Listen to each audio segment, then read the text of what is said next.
Hello there, Simon speaking at heartosteopathy.com. This is a stretch to lengthen your spine, borrowed from yoga, very similar to the puppy pose.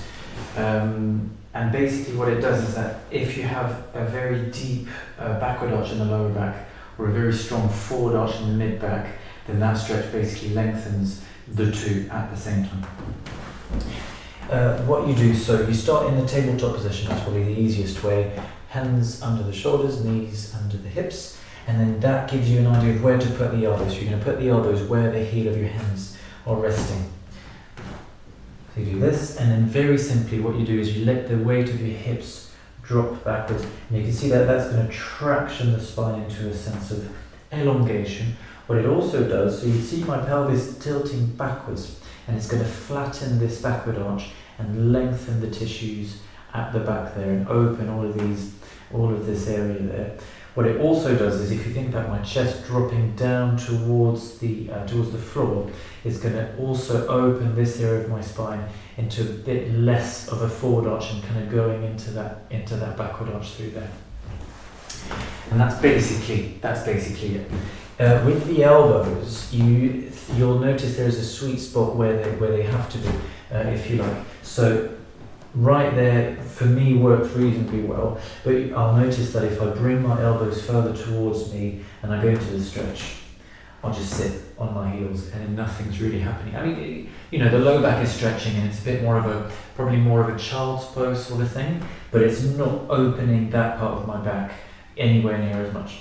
Likewise, if my elbows are too far forward, then what's going to happen is that I'm not going to have enough, how can I put it, my hips are going to fall over my knees and it's not going to give me enough leverage and enough weight behind my knees to actually traction the spine there. So if I'm here, I'll just do this stretch and it's not really tractioning anything.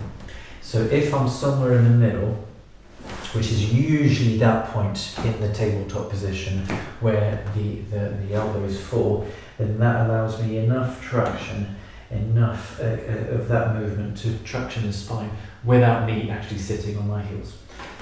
From there, what I can do is let my head rest on the floor, and then I can bring my hands on top of my back.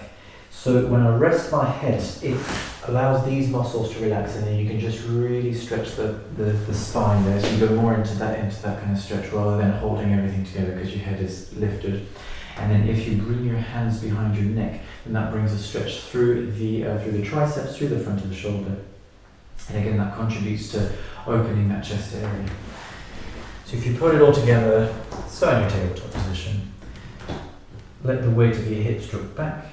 Really think about your sternum dropping forward, let your head drop forward, and then bring your hands on top of your back. And you can stay there for, as long as you like really, but a good 20-30 seconds should really do the trick.